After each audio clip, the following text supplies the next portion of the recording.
Hi friends, Samantha గారి కొత్త podcast చూసినట్టయితే నేను చెప్పిందే చెప్పారనమాట.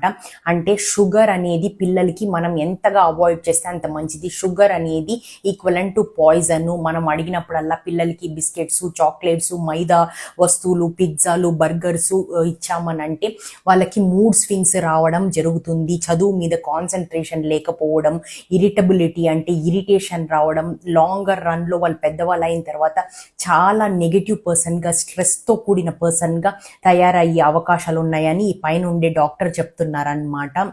ఈ మనకి ఓవరాల్ హెల్త్ చాలా బాగుండాలంటే మన బ్లడ్ షుగర్ లెవెల్స్ స్పైక్ అవ్వకూడదు. మనం ప్రతిసారి ఒక స్నాక్ షుగర్ తిన్నట్టయితే ఆ బ్లడ్ షుగర్ లెవెల్స్ స్పైక్ అవ్వడం వల్ల మనకి మూడ్ స్వింగ్స్, ఇరిటేషన్ అంతా రావడం జరుగుతుంది.